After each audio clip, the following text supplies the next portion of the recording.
originally from Mississippi, and my family moved to Illinois when I was younger, and I decided to get back to my roots.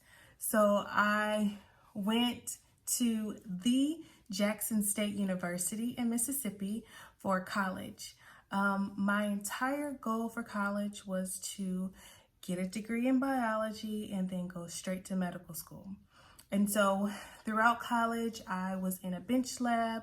So I cultured cells and I helped PhD students with their research projects.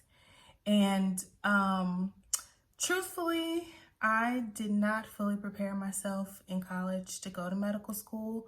So when I graduated, I gave myself two choices. Either apply for a graduate program and study for the medical school entry test. And the second option was to find a job and study for the medical school entry test.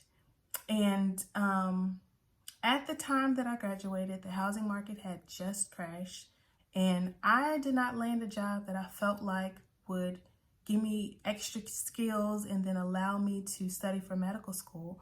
So I accepted my entry into a public health master's program. In school, in grad school, I worked part-time in clinical research, answering phones for participants in a really big cancer trial. And all the while, I was still having medical school on my mind, so that was still my plan. Well, life took a different turn and I was not accepted into medical school.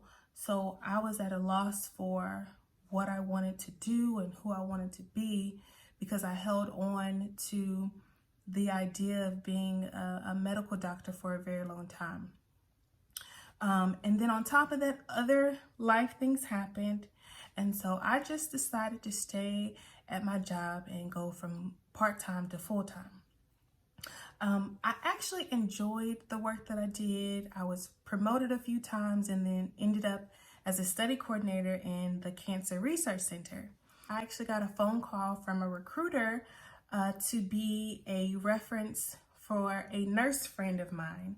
And at the end of everything, the recruiter asked me if I knew someone who could possibly fill other roles that they had available, and I offered myself up. Fast forward, I got the job, full-time data manager, contract position at a really big clinical research organization.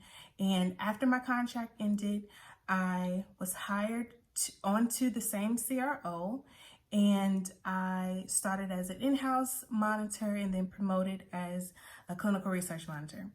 So there it is in a nutshell. That's my 15 years of research and then my 10 years of clinical research in a nutshell.